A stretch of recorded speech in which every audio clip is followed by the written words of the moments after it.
Market crash सुनते ही आपके दिमाग में क्या आता है? डर, पैनिक या मौका? यदि आपने 1 लाख रुपए मार्केट में लगाया है और वो 70,000 रुपए ही रह गया तो क्या करोगे? बेच के भाग जाओगे या उसको एवरेज डाउन करोगे? नमस्ते दोस्तों, welcome to another video of wealth with Deepak. और वीडियो के अंत तक आप ये समझ जाओगे कि मार्केट क्रैशेस जो हैं नंबर की कहानी नहीं होते, बल्कि साइकोलॉजी की भी कहानी होते हैं। चलिए आइए शुरू करते हैं। क्रैश कभी आपके पोर्टफोलियो से स्टार्ट नहीं होता, ये स्टार्ट होता है आपके दिमाग से। चलिए इस कहानी को समझते हैं। 2024 की बात करते हैं, जहां पर मार्केट बिल्कुल पीक कर रहा था, और उसको ठीक से समझने के लिए मैं स्क्रीन शेयर करता हूं, उस पर हम ठीक से फिर हम बात करते हैं। तो हम बात कर रहे थे निफ्टी की आईटी इंडेक्स की। यदि हम देखें कि लगभग ये 24 अप्रैल 2024 के आसपास उसका लेवल था 26,184 के आसपास उसका लो था, और वही निफ्टी आईटी इंडेक्स दिसंबर यानी कि उसने पीक हिट किया था 9 दिसंबर 2024 को, यानी कि इसने एक रैली देखी थी 75% की। लेकिन जैसे ही 2025 शुरू हुआ तो अब उसके बाद देखिए इसने गिरना शुरू किया, और ये यहां तक आते आते यानी 7 अप्रैल 2025 तक 32% डाउन हो चुका था। अब इसमें कई सारे फैक्टर रहे होंगे, इंटरेस्ट रेट में बदलाव हुआ, जियोपॉलिटिकल फैक्टर्स रहे, तो जो एक कॉन्फिडेंट इन्वेस्टर था वो भी पैनिक में आ गया। और डर सिर्फ पैसे खोने का ही नहीं होता, डर ये भी होता है कि फ्यूचर की जो अनसर्टेनिटी है वो कई बार ज़्यादा हावी हो जाती है कि हमारे पैसे का फ्यूचर क्या रहने वाला है। 2008 की क्राइसिस या कोविड 2020 आपको याद है? हो सकता है आप में से बहुत से लोगों को 2008 की क्राइसिस ना देखी हो, सब प्राइम लैंडिंग जो कि अमेरिका से शुरू हुआ था। उस समय मार्केट 64% डाउन हुआ था, और कोविड आपसे बहुत से लोगों ने देखा होगा, जहां मार्केट काफ़ी लगभग 32% के आसपास क्रैश हुआ था, लेकिन उसके बाद उसकी रिकवरी आई थी। लेकिन वो इंपॉर्टेंट नहीं, फिलहाल हम बात कर रहे हैं कि लोगों ने, बहुत से लोगों ने जब देखा दुनिया में क्या चल रहा है कोविड के टाइम पे, लोगों ने बॉटम में बेच दिया और वहां से अपना लॉस बुक करके बाहर निकल गए। क्रैश के टाइम सबसे ज़्यादा डेंजरस क्या होता है? लॉसेस? नहीं, हमारा दिमाग सबसे ज़्यादा डेंजरस गेम खेलता है। उसको हम 3 तरीकों से समझ सकते हैं। लॉस अवर्जन, यानी कि हमें 10,000 रुपये कमाने की जो खुशी होती है ना, वो कम होती है, लेकिन 10,000 रुपये खोने का दर्द बहुत ज़्यादा बड़ा होता है, और इसी वजह से लोग पैनिक में सेल कर देते हैं और लॉस बुक करते हैं। दूसरा है हर्डिंग बिहेवियर। सब लोग बेच के भाग रहे हैं तो मैं भी भाग लेता हूं, और यही भेड़ चाल जो है उस पैनिक को और बढ़ा देती है, और इस तरह से क्रैश बढ़ता जाता है। तीसरा है कंफर्मेशन बायस। जब आप नेगेटिव सोच रहे हो तो आपको सारी नेगेटिव चीज़ें ही दिखती हैं, आप उन्हीं पे ज़्यादा फोकस करते हो, और जो पॉजिटिव चीज़ें होती हैं उनको आप इग्नोर कर देते हो। और इसमें एक बहुत बड़ा फैक्टर यानी कि सिस्टम काम करता है, उसको हम कहते हैं डोमिनोज इफेक्ट। इंडिविजुअल डर से सिस्टमैटिक पैनिक। अब यहाँ इस चीज़ को समझें उससे पहले मैं आपको डोमिनोज इफेक्ट की बात करते हैं। डोमिनो, आपने नाम सुना होगा, डोमिनोज का पिज्जा खाते हैं, उसमें एक स्क्वायर शेप का लोगो बना रहता है, उसको हम बोलते हैं डोमिनो। यदि हिंदी की बात करें, पासे। शकुनी मामा के पास हुआ करते थे, वो ऐसा ही उनका स्टाइल था, भांजे, तो उनके पास जो थे वो कहलाते थे पासे, यानी कि डोमिनोज। अब डोमिनोज इफेक्ट क्या है? आप ऐसे समझिए कि आप डोमिनोज की एक लाइन लगाते हैं। पहला डोमिनोज का हाइट है 2 इंच मान लेते हैं, उसका जो दूसरा डोमिनो होगा उसकी हाइट होगी उससे 1.5 गुना यानी कि 3 इंच का, उसका तीसरा होगा अगेन 1.5 गुना यानी कि 4.5 इंच का, और इस तरह से हम उसको मल्टीप्लाई करते जाएंगे। तो सोचो जो 23वां डोमिनो होगा उसकी हाइट कितनी होगी? आप थोड़ा सा दिमाग पे जोर डालो, थोड़ा सोच लो, पॉज ले लो, कितना हो सकता है? सोचो। 23वें डोमिनो की हाइट होगी एफिल टावर के बराबर, और इसी तरह से और डोमिनोज हम जोड़ते चले जाएं तो 57वां डोमिनो जो होगा वो चांद तक पहुंच जाएगा। तो बात इसमें बात डोमिनोज इफेक्ट ये नहीं है, ये इफेक्ट है बेसिकली कंपाउंडिंग का। डोमिनोज इफेक्ट की बात करता हूं मैं अभी। मैं इसी बीच में कंपाउंडिंग की बात आ गई कि एक छोटा सा डोमिनो 2 इंच का बढ़ते बढ़ते बढ़ते कहाँ तक पहुँच सकता है, यानी कि हम अपने इन्वेस्टमेंट को टाइम देते हैं और धीरे धीरे इसको बढ़ाते रहते हैं, तो सोचो कहाँ तक पहुँच जाएगा। चलिए अब आते हैं डोमिनोज इफेक्ट, जिसके लिए पॉपुलर है। अब जो 57 और डोमिनो है, कितना हाइट है, उसको गिराने के लिए आप सोचो कितनी ताकत लगेगी। लेकिन यदि सिस्टमैटिक इफेक्ट होगा तो वो गिर जाएगा। कैसे गिरेगा? आपको सिंपल सा एक काम करना है। जो आपने लाइन से डोमिनोज इकट्ठे किए हैं, तो जो पहला वाला डोमिनो है 2 इंच का, छोटा सा, छोटू सा, इत्तू सा, उसको आपको टल्ली मारनी है, टिडिंग। उसको आप टल्ली मारेंगे, उससे दूसरा गिरेगा, दूसरे से तीसरा गिरेगा, उससे उससे बड़ा गिरेगा, और ऐसे करते करते करते पूरा जो 57वां डोमिनो जो चांद तक पहुंच गया है वो भी गिर जाएगा। यही होता है मार्केट के अंदर। एक बंदा बेचता है, फिर दूसरे 2-3 बंदे और बेचते हैं, फिर और इस तरह से इफेक्ट बढ़ता चला जाता है। अगर सोचो 1 करोड़ इन्वेस्टर्स एक साथ जब सेलिंग कर रहे होंगे, बेच रहे होंगे, तो ये डोमिनोज इफेक्ट मार्केट में क्रैश क्रिएट करेगा। उस इनफैक्ट मैं तो कहता हूं क्रैश का वो सुनामी ले आएगा या अर्थक्वेक क्रिएट कर देगा। अब सवाल यह है कि हम क्या करें, करना क्या है? तो पहला चीज, पहले से रूल बनाओ। रूल क्या बनाना है? यदि फंडामेंटल चेंज नहीं हुए हैं तो मैं नहीं बेचूंगा। यानी कि आपने कोई पर्टिकुलर स्टॉक खरीदा है, किसी सेक्टर में आपने इन्वेस्ट किया है और उस सेक्टर के, उस स्टॉक के फंडामेंटल में कोई चेंज नहीं है, तो वहां पे बेचने की आपको जरूरत बिल्कुल भी नहीं है। दूसरा, रीबैलेंसिंग, जो कि हमें डिसिप्लिन के साथ करनी है। जब भी मार्केट में क्रैश जैसी स्थिति बनती है, यह बहुत बढ़िया मौका होता है अपने पोर्टफोलियो को रीबैलेंस करने का, क्योंकि बहुत सारी चीजें चेंज भी होती हैं। जैसे कि मान लीजिए हम फार्मा की बात कर रहे हैं, तो कोविड जब क्रैश आया तो उससे पहले फार्मा नहीं चल रहे थे, लेकिन कोविड आने से फार्मा के अंदर एक जबरदस्त तेजी आ गई, क्योंकि दुनिया में उथल पुथल मच गई, एक नया सिनेरियो क्रिएट हो गया। तो वो मौका होता है कि जो आपके लॉस मेकिंग स्टॉक्स हैं उनको बेचो और उनको खरीदो जो कि इस समय अच्छा कर रहे हैं बदली परिस्थितियों के हिसाब से।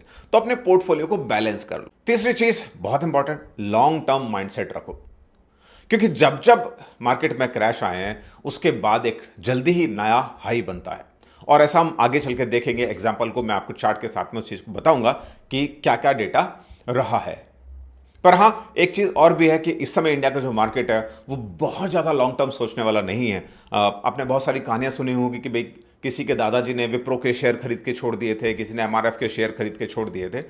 अब वो मार्केट नहीं है कि दादा खरीदे पोता बरते, वो नहीं है, पर फिर भी इक्विटी के अंदर आपको लॉन्ग टर्म सोचना ही पड़ेगा। 3 से 5 साल तो आपको सोचना ही पड़ेगा, और मैं कहता हूं थोड़ा और ज्यादा सोचेंगे तो बहुत अच्छा। चौथी और बहुत इंपॉर्टेंट चीज, डाइवर्सिफिकेशन एंड कैश।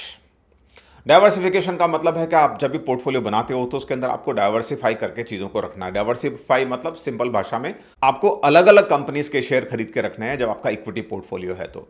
और वैसे भी आपको अपने टोटल पोर्टफोलियो यानी कि टोटल पैसा आपका जो इन्वेस्टेड है उसको भी अलग अलग एसेट क्लासेस में आपको रखना है।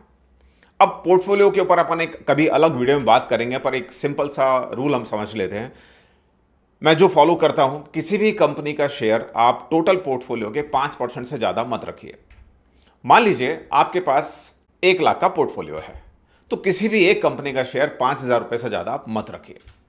उसमें क्या होगा, यदि मान लीजिए वो कंपनी जीरो हो गई, हालांकि ये रूल लार्ज कैप कंपनीज के लिए है, अच्छी कंपनीज के लिए, वो जीरो कभी होगी नहीं।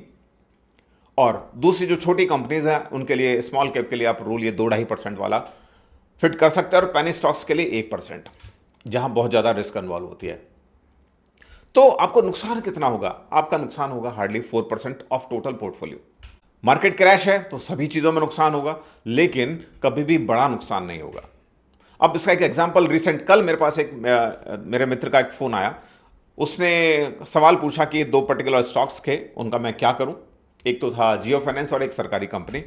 तो मैंने कहा ठीक है, थोड़ा डिटेल भेजो। उसने मुझे डिटेल भेजा, मैंने देखा उसके पोर्टफोलियो में 10 लाख का पोर्टफोलियो, उसमें 2 शेयर्स, एक शेयर जियो फाइनेंस, एक शेयर दूसरी सरकारी कंपनी, और दोनों माइनस में।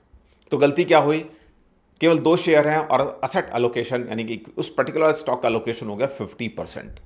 यानी कि यदि एक 50% भी टूट रहा है तो कितना बड़ा इंपैक्ट आपके पोर्टफोलियो पे आएगा। तो ये नहीं करना है। और दूसरी इंपॉर्टेंट चीज, कैश। हम कहते हैं एसआईपी करो, एसआईपी करो, चाहे म्यूचुअल फंड में एसआईपी करो या इक्विटी में सिस्टमैटिक तरीके से आप खरीदो। तो क्या करना है, यदि आप 10,000 रुपये पर मंथ इन्वेस्ट करते हो, ये बहुत इंपॉर्टेंट रूल है। यदि 10,000 रुपये आप इन्वेस्ट करते हो तो इन्वेस्ट करो एक्चुअल में 8,000 रुपये, और जो 2,000 रुपये आपके पास बच रहे हैं ना, उनको साइड कर दो एक एफडी के अंदर या लिक्विड फंड के अंदर, और उसको इकट्ठा करते रहो। और उसका इस्तेमाल कब करो, जब मार्केट के अंदर 5-10% की गिरावट आ जाए। रिसेंट एग्जांपल, आप एसआईपी कर रहे थे और पिछले 2 सालों से एसआईपी कर रहे हो, लेकिन उस 2,000 रुपये को आप सेव अलग से बचा रहे थे। तो जब दिसंबर 24 में मार्केट पीक हुआ और उसके बाद अप्रैल 25 तक मार्केट गिरा, वो जो फॉल था उसके टाइम पे आपने उस पैसे को इस्तेमाल कर लिया होता, यानी कि जो आप 2,000 रुपये आपने सेव किए थे उसको आपने डिप्लॉय कर दिया होता, उससे खरीद ले गए आप, तो आपको एक मौका मिलेगा अच्छी प्राइस पे खरीदने का। अगर सिंपल एसआईपी कर रहे हो तो आप हर महीने से फिर सेम इफेक्ट चलेगा, लेकिन आपके पास कैश रिजर्व है तो आप उसका इस्तेमाल कर सकते हो ऐसे मौकों को बनाने का। अब बात करते हैं हिस्ट्री की सीख, इतिहास क्या सिखाता है। अब तक जितने भी क्रैश आए हैं, डॉट कॉम बबल हो 2000 का, 2008 का सब प्राइम लैंडिंग वाला क्राइसिस, 2020 का कोविड क्राइसिस, सब जगह ये समझ में आएगा कि जब भी क्राइसिस आता है उसके बाद मार्केट ने नए हाई बनाए हैं। वो कहते हैं ना, जब भी शेर 2 कदम पीछे लेता है तो वो लंबी छलांग मारता है। अब आप उसको मैं स्क्रीन पर समझाता हूं। आइए स्क्रीन देखते हैं। अब यदि हम स्क्रीन को देखें और हम बात कर रहे थे 2000 की, यानी कि सन 2000 की, जहां पे आईटी वाला जो क्रैश था, डॉट कॉम बबल जो बस्ट हुआ था, वो देखिए मार्केट यहां पीक किया था फरवरी 2000 में और क्रैश होते होते लगभग 48% का मार्केट के अंदर फॉल आया। लेकिन क्या हुआ उसके बाद? उसके बाद हुआ ज़बरदस्त रैली, यानी कि 2003 से मार्केट ने उठना शुरू किया और 2008 यानी कि 2007 तक मार्केट ने पीक किया। और वो जो बढ़ोतरी थी, वो यदि हम उसको कैलकुलेट करें तो वो बढ़ोतरी लगभग रही थी ये, यानी कि 616%। गजब। अब यदि हम उसके बाद बात करें कि 2008 का जो सब प्राइम लैंडिंग था, उसके अंदर मार्केट फिर क्रैश हुआ और मार्केट टूट गया 64%। लेकिन अगेन, अब जिन्होंने ऊपर से बेचना शुरू किया उनको बहुत बड़ा नुकसान हुआ होगा, लेकिन जिन्होंने पैसा होल्ड किया या और इन्वेस्ट किया वो फायदे में रहे होंगे, क्योंकि उसके बाद कहानी फिर नई बनती है। मार्केट ने नया हाई बनाया, यानी कि 2009 से मार्केट बढ़ना शुरू हुआ और उसने पीक किया 2020, यानी कि जनवरी 2020 तक उसने पीक किया और अगेन एक अच्छा खासा लंबा बुल रन मार्केट ने दिया। और उसके बाद आता है 2020 के अंदर यहां पे आप देखेंगे अगेन सेम सिचुएशन क्रिएट हुई और इस वाले पोर्शन में आप देखेंगे तो पाएंगे कि वापस मार्केट ने क्रैश दिया।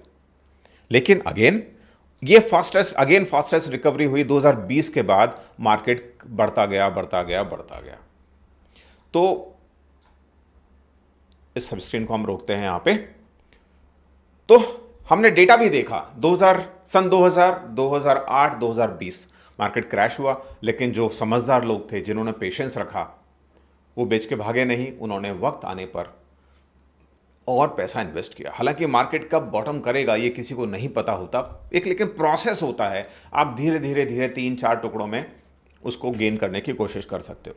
तो moral of the story is this, जब जब मार्केट क्रैश होता है वही वक्त होता है मार्केट में हिम्मत दिखाने का। वॉरेन बफे भी कहते हैं कि when others are greedy you must be fearful and others are fearful, you must be greedy.